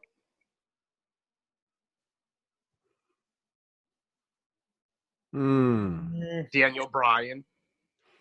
Mm. I can give you Daniel. Drew McIntyre. Mm-mm. No? Drew is good. I'm just saying, yes. Did you not watch some of his promo work with Roman Reigns? I know, and that's recently, but He started talking like we do. Although I will say, I don't think anything tops some of the promos Joe cut on AJ Styles. Oh, yeah. Not just that, but I mean, Wendy. look at those heel promos. Like, yes, other people are fucking good. Like Drew McIntyre's like come around. Like, you know, the Miz has some good ones sometimes. Joe has been like consistent, just hot fire on fucking promo work, regardless of who it's against. And he's a fucking badass. Coming out, being like, fine, I'll go out there, I'm gonna whoop your ass, I'm gonna grab my title, I'm gonna fucking leave. Badass. Yes. Joe needs to continue to be built like this. That is who he is. Yeah, I don't think they're gonna keep doing I it. say if anybody, I think they just did this because he was injured. I'm using this term lightly. He is the Steve Austin of this era. Go down, whoop your ass, grab my title, and leave. Yeah. If you take away Stone Cold's beer celebrations, that's what he did. I'd say of the night, maybe. Of the era? Fair enough. I don't think there is another one for the era. No, I don't think so. All right, we're going to move on. We still have 5 more matches to cover. Jesus. Roman Reigns beats Drew McIntyre. This was actually a really good match. I was not upset at this match. I was like, it was just I didn't see that many Superman punches, so I was happy. true. It was kind of there for me, but yeah, I don't like the story. It would have been a lot cooler if Drew McIntyre won. I feel like Reigns could have lost here. Reigns could have lost here when I hurt him whatsoever, and McIntyre definitely had more to gain by winning. Yeah. And I really hate that WWE put out that he won an emotional victory when he returned to WrestleMania. Like he didn't miss WrestleMania last year. He's been at every WrestleMania since he started. Yeah. Like he was only gone for 4 months. And it was in the winter, which is not when WrestleMania is. It just like if you said that next year at the Royal Rumble, I get it. He returned back to the Royal Rumble and won this match. I got it. He missed last year's Rumble. I understand that. But he didn't miss Mania last year, so don't play it up like he's been gone for so many Manias. That irritated me a little bit. Plus, I'm a huge Drew McIntyre fan, and I really wanted to see him win. I just don't get, like, you build Drew up almost the same kind of way you built Braun up to start with. A little bit different, but, like, and then he gets beat by Reigns. What do you do with him? He has spent what's happening? The Bray Wyatt effect. Why am I going to keep listening to you talk about fucking demons and all kinds of weird shit, Bray, and how you're going to kill people and do all kinds of weird, violating, almost rapey type of shit to people? Rapey. If you keep going to pay-per-views and losing. Like, Drew McIntyre, fucking monster heel, was dismantling the Shield, goes to fucking Mania and loses. In 10 minutes and 10 seconds, no less. Like, it doesn't, like, it just, you're trying to build up monster heels. Like, who are your solid main event no shit heels? Or if you don't want, if you don't want Reigns taking a pin, have McIntyre disqualify himself. It's another way to go about it. What you could have fucking did to build Reigns up even fucking more, how I think you should have fucking done it, is have fucking goddamn Reigns really fucking try and go for like a Superman punch or a fucking spear. When he goes for that spear, have him fucking trip or something and start to look fucking weak. Have fucking McIntyre just look evil as shit and start beating him. And since he's already fucking leaving, have Dean come out for the fucking save. And fuck the DQ. There goes your fucking heartwarming moment. There goes Drew fucking looking like a badass heel. There's a great fucking send-off for fucking Dean Ambrose. And the fucking Shield looks fucking goddamn huge. Yeah, I really couldn't believe Ambrose didn't get involved in this match. I'm just saying, man. I really feel like they devalued fucking one of like their fucking greatest fucking main event heels, fucking on Raw. Like, who does Raw have? I don't think Raw really has that many people to where you can just be like, fuck it, we'll have him lose to Reigns and he'll be just fine. Especially with the way they've pushed McIntyre, and then like, I don't know, whatever. He lost to Reigns, like no title, no nothing, he just lost. Yeah. All right, next match. Nope. Before that, ladies and gentlemen, Elias. Hello, I am Elias. That shit was so good. The Elias. Elias, you look good up there. Take a bow. Come on, Elias. Come but on. then. You too, Elias. Don't be shy, Elias. And then they had that weird fucking video, right? Okay, so here was my thing. I was confused. I thought it was going to be Bray Wyatt. I did too. I honestly did not. They said the fucking World Series, was it 1918, in Chicago. And I heard Chicago, and I was like, huh? Yeah, I thought CM Punk for a minute. Then I was like, no way. No. There's no – this man would never come back. But they kept playing up the World Series, and I was like, okay, this is weird. Because you have the Yankees, and it's in Chicago. Chicago is CM Punk. Who the fuck are the Yankees? You know who I thought when they started? You know who I thought of when they started playing that video is The Rock, because he always has intricate freaking little video. True, but I mean, I was thinking, I did not think it was John Cena. I was thinking about New York. Yeah, I was trying to be like, who the fuck? And then I heard the music, and I was like, oh boy! My first thought was like, oh, you're untouchable, huh? My first thought was, oh fuck, here we go. But then he came out, and boy, did he slay Elias with his words. Words were not hard for John Cena that night. No. And he even said, I've got the golden shovel, and I'm going to bury you. I even love how he hinted, like, heel turn. Like, he just straight up said it, heel turn. He said, what was it? He said, oh, and Elias, you got a bad deal.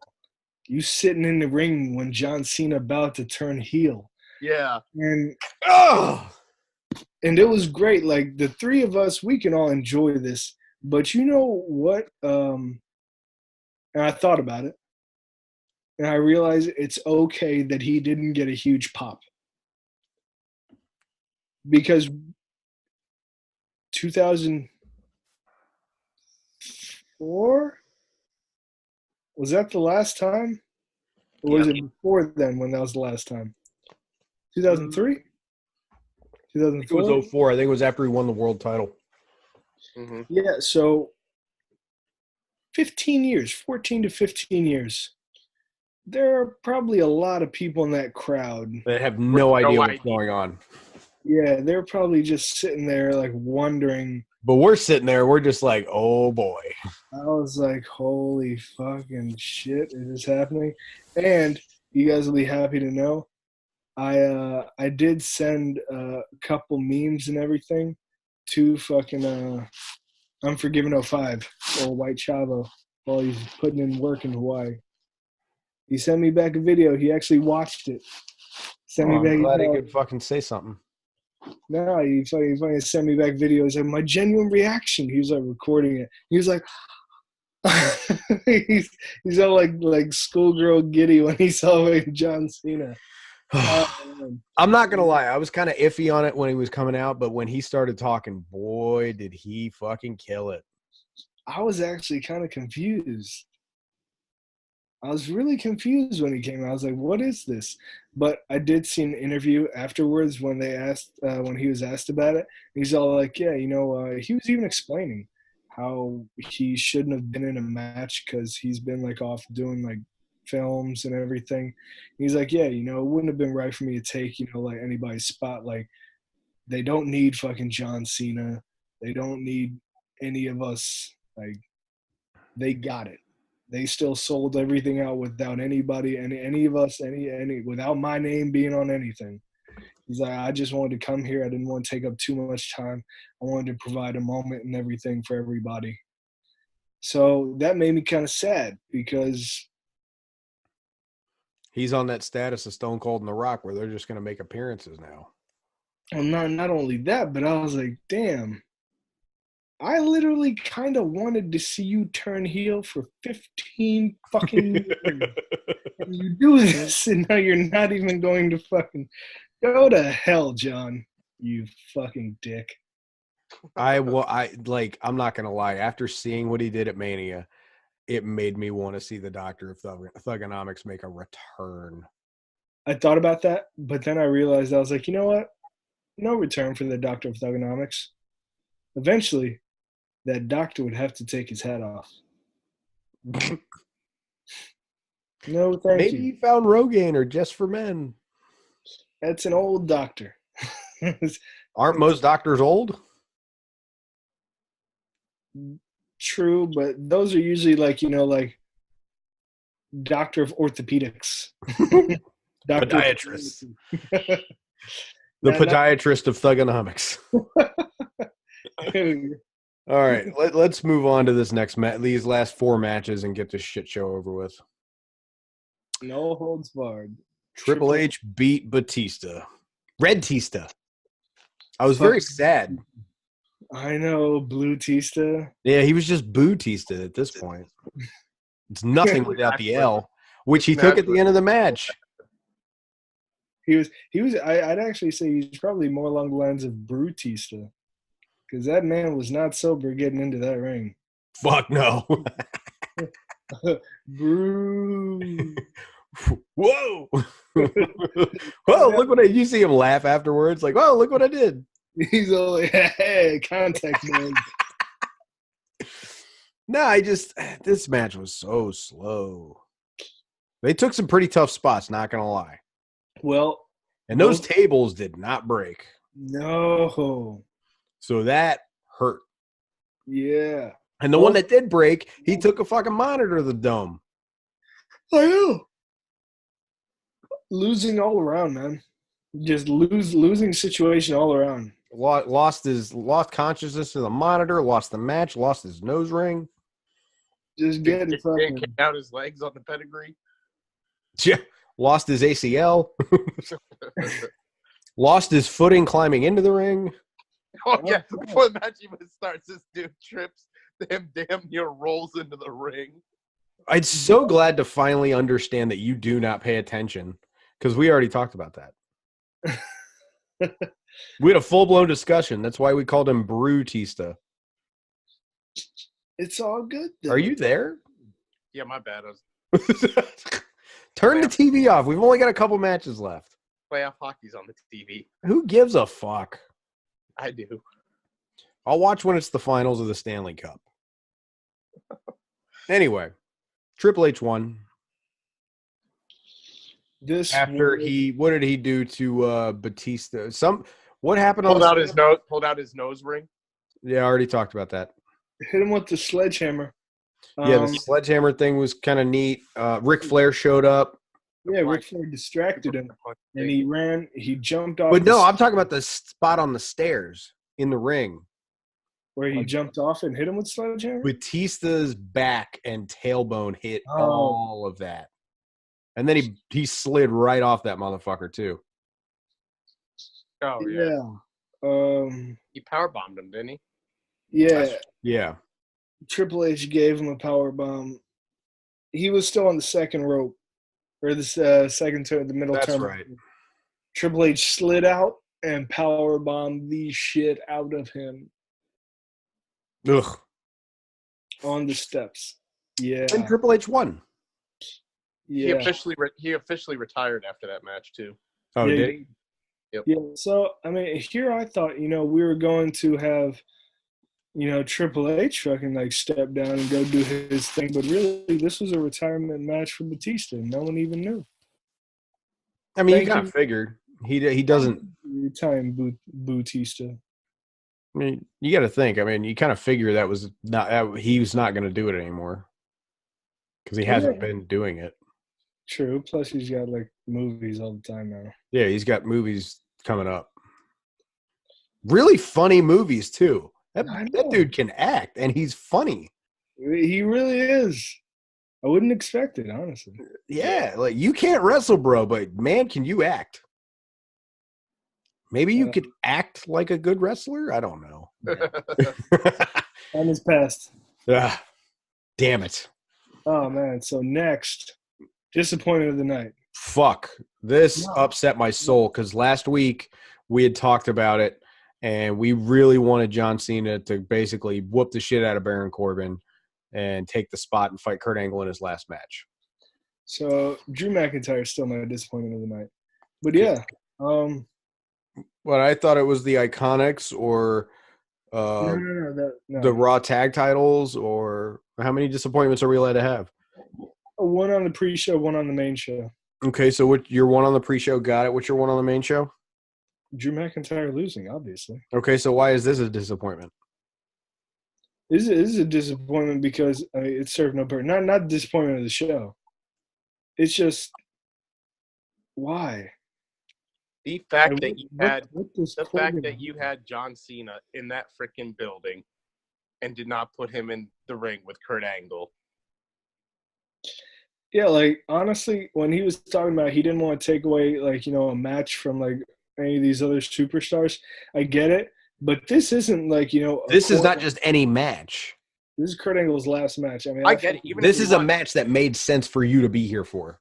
Even if you want Corbin to win, have John Cena come out and freaking help Angle win the match. No, we talked about that. You can't go out like that. But to me, and I think JR summed this matchup perfectly with one word. Underwhelming. There it is. Heavily. So we're going to move on. Yes. Finn Balor, the Demon, defeats Bobby Lashley for the IC title, now two-time Intercontinental Champion.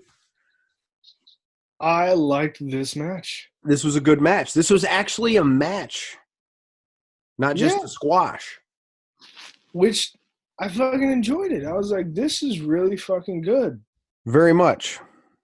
With the way they built Lashley, all his matches been kind of, you forget how talented the dude really is because they haven't required him to do that in any matches.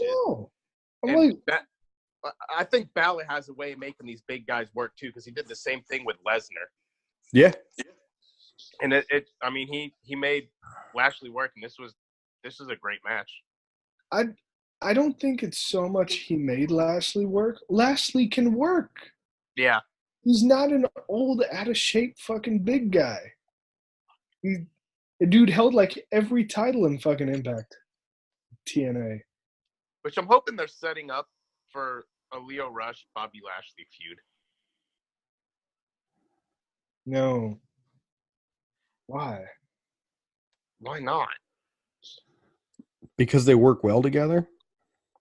Yeah. Obviously, you'd have to pair Lio Rush with somebody else, but no. I just want to play well off each other. They're good. Nah. Yeah, no, I don't want to see that. But anyway, I'm gonna yeah, that's a strong disagree for me too, dog. Don't call him that. Don't call him that. Oh my God, his screen went to black. Oh, come back, Jeff. Come back. Don't be afraid. My house. Do we have any more thoughts on this match before we get to the main event? Nope. Glad they actually let them both fucking wrestle. It's fucking great. Yeah, it was definitely good. It was only 4 minutes. I know, but it was just such a fucking breakneck 4 minutes, man. All right. Next, the last match. Becky Lynch, the man, defeats Ronda Rousey and Charlotte to win the SmackDown and Raw women's titles. For the first ever women's main event, and how much you've hyped this match was not good. Okay, so my only gripe, I have two gripes. The whole entrance bullshit, we could do without it. But I get it because it's Charlotte Flair. It's WrestleMania. You got to put that little bit of flair on it, pun intended. I get it. I just feel like the helicopter ride was too long. Show the sumbitch landing, her get out. I don't need to sit there for 5 minutes riding with her.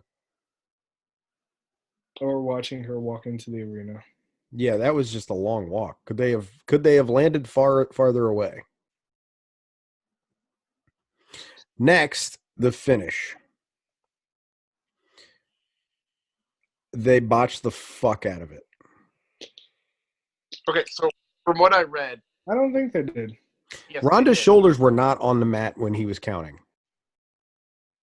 From what I've read, and I've read a couple different ways, I heard Becky was supposed to tap out Ronda.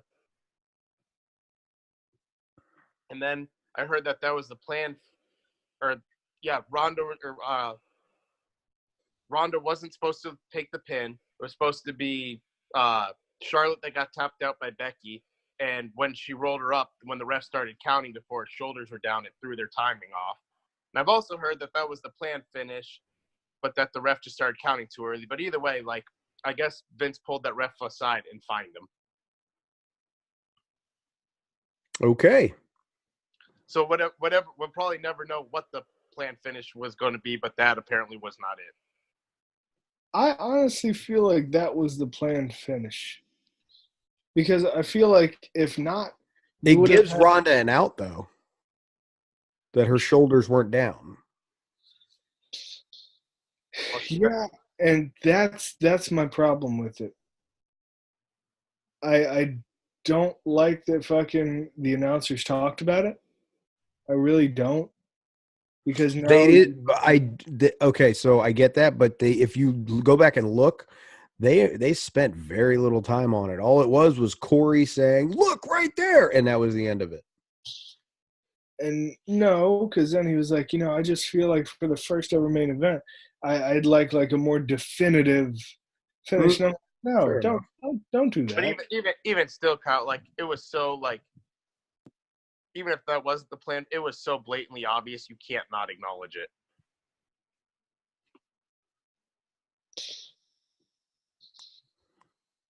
My thing is, if it wasn't the planned finish, I feel like you'd have more of a Bret Hart look from the Montreal Screwjob, and not her getting up and like going to the ref and like legitimately griping like, blah blah blah blah blah blah blah blah blah blah. No, apparently she was pissed backstage. Oh yeah, she's always pissed. Yeah, didn't you see her Instagram video? No, I didn't. Do I need to go look at it? I have no clue. It was Kyle. You sent it to me. It was that angry person shoot. Oh, that one. Yeah. Mean Ronda. No, don't fucking take. So I feel like what really hurt this was 8 fucking hours. This match went on at. This match went on at midnight. Yeah, dude. I was even talking to one of my friends who was there. I was like, bro, that main event. He's like, man, I had nothing left. Like, so many of us, like, even like me and my friends who, like, we were there, we were dead. It was so hard to cheer. Because you got to think, it was a nice day outside, and that is an open top arena, and they fucking the sun beating down on them for the first 4 hours. No. What you got to think about is there were tailgates. Yeah. It was 7.5 hours itself. He's like, yeah, no, we got there about 4 or 5 hours early because fucking like lines and everything for like. Yeah, I think that then the pre-show starts 2 hours early. People probably got in the arena an hour and a half, 2 hours before the start of the pre-show. Yeah, they got to the arena probably 2 hours before that. He's like just at MetLife Stadium. He said he was there for about 12 hours, from like when he got there to about the end of the show. Like, that's a long fucking day. Yeah. To still have energy to fucking cheer and be excited for a match, it's hard. There's no way your freaking main event should go on at fucking midnight. No. when your card starts at fucking 5, I don't care if it's pre-show. Your pre-show, your Your card. main event needs to go on no later than 11 o'clock. That shit officially. It's only an hour, but still. I mean, geez, like, there was just no energy. Like, what happened to the days of a 5-hour total pay-per-view, including a pre-show? Because you had your Sunday Night Heat go right into your fucking Mania, which was 4 hours. Every other pay-per-view was 3. I know You got the extra hour because it was Mania. Here we get fucking more. I don't want more. I could have done without half these fucking matches. There were actually fucking, it's crazy. There were 11 matches. I think the most on a pay-per-view. There were 12 matches. No. Is that including pre-show? Is that just No, 16 including pre-show. No, Yeah. Well, here's the thing. I'm talking on the main event, like the main show. That's what I'm saying. There was 12 on the main show. WrestleMania X7. Oh, 4 years long. 11 matches. yeah. And we saw those fucking matches. And they were great. Like the Austin Rock match was fucking long. Didn't you? Yeah, you had the fucking. It was 27 minutes. You had TLC too, also. Yep. You had the women's title match. You had the tag title match. You had the Intercontinental title match open the show, but that match was only like 8 or 9 minutes. Yeah, but it was fucking goddamn really fucking solid. Yeah. What I'm saying is, Because it was William Regal and fucking Jericho. what I'm saying, they had 5.5 hours. You had an extra hour and a half put on one more match on your fucking main card. And there still was fucking a lot of substance lacking. Any fucking skit or additional bullshit I didn't need. Yep. Seeing fucking and fucking goddamn Kevin Nash tearing his fucking hamstring or ACL or As he put on a rubber glove. That was funny. yeah, maybe, but that was an extra couple minutes I didn't need to fucking see. You could have taken Alexa Bliss out of the whole equation, and I would have been happy.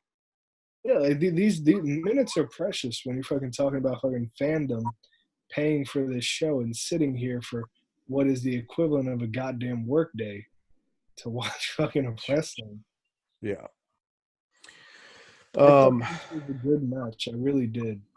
I was a little bit nervous because I was afraid that some things may have gotten taken out when Charlotte did that Spanish fly and looked like she actually kind of hurt her knee. Yeah.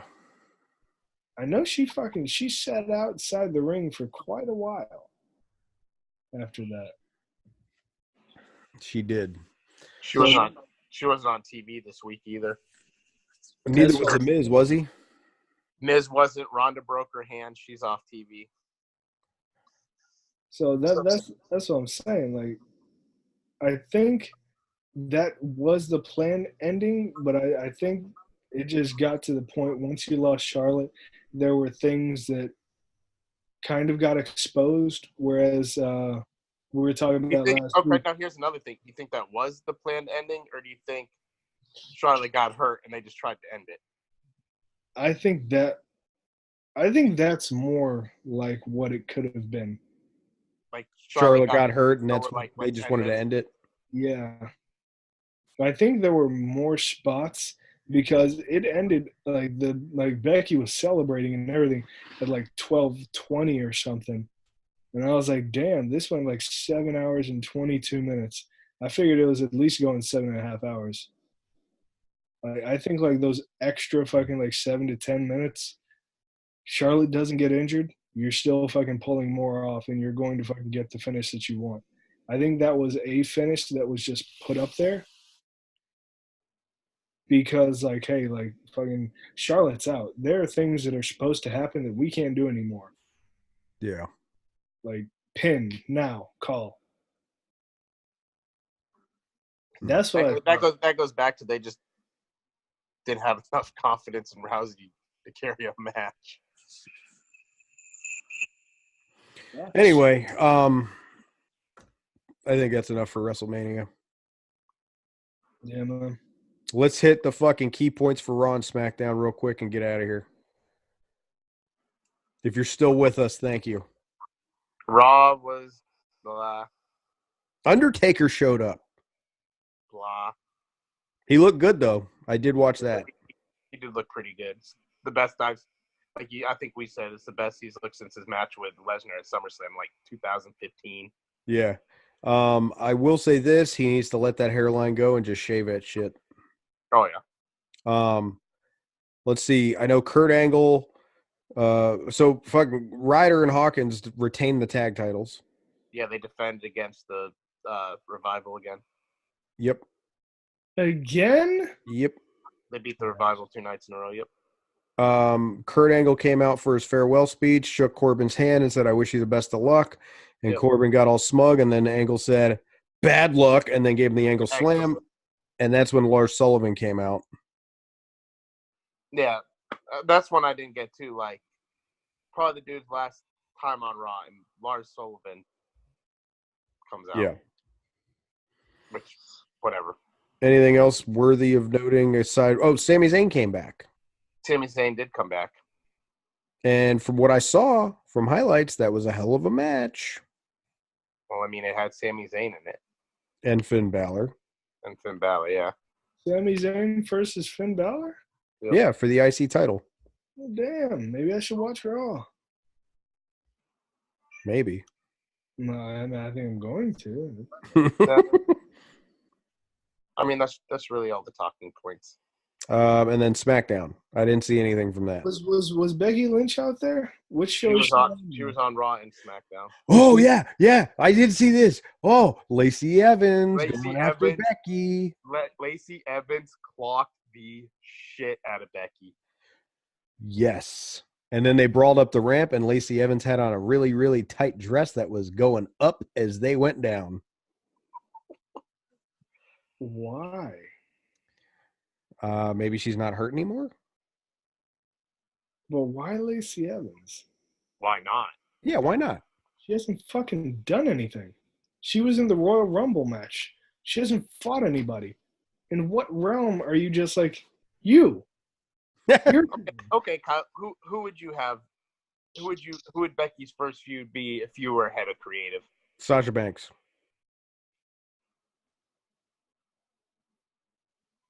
Natalya. She's a double champ, so I don't know. Carmella. Asuka. Ember Moon. Sonya Deville's fucking pretty solid. Mandy Rose. I mean, I'm just saying there's a lot of female talent on the roster that's actually been doing other things. Oh, I got one you'll like, Jeff. Nia Jax. Oh, hell no. Hell no. So what I'm saying is there's a lot of talent. She's been, for the past couple months, I think just to keep relevancy, and so people still see her around, you've had her walk up and down the ramp. But what has she done? She was in the Royal Rumble. She did really good in the Rumble, too. Yeah. And then she didn't have another match. It's something new, man. Maybe here's the ball, run with it. Let's see how she does. Okay. Nope, don't like that. Here's the ball, run with it. I can do that with a lot of things.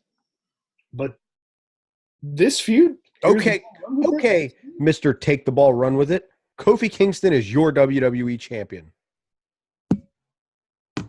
He's not worthy. That was my version of a mic drop because it's on a boom. And I said, yeah, I was mad, but I'm interested to see where it goes now. Yeah, now you had no faith in that shit on Sunday.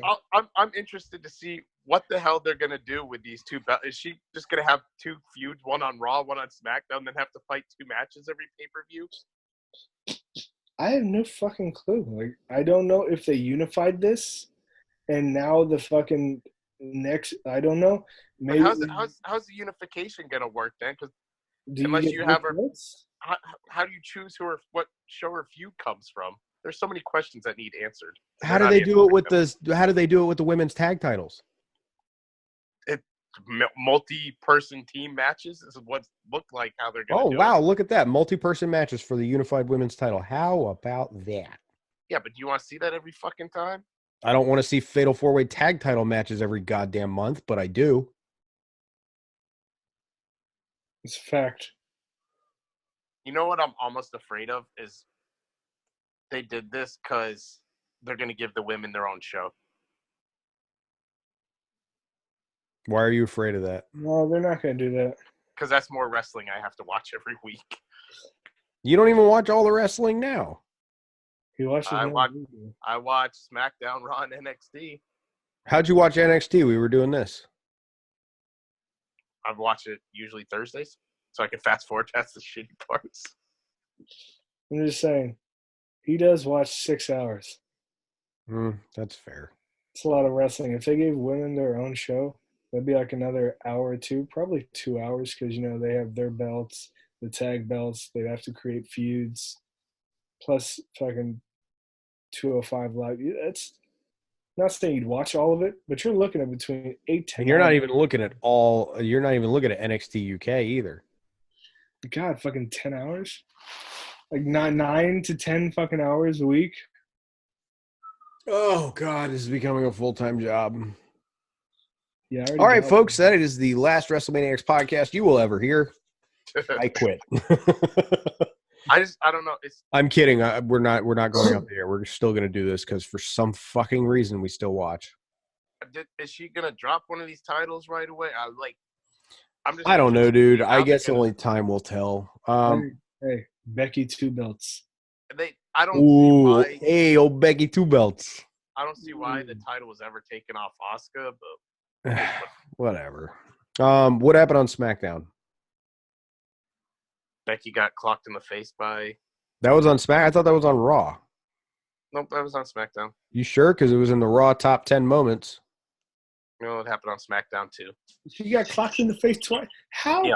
Come on, now they're making. Who even is Lacey Evans?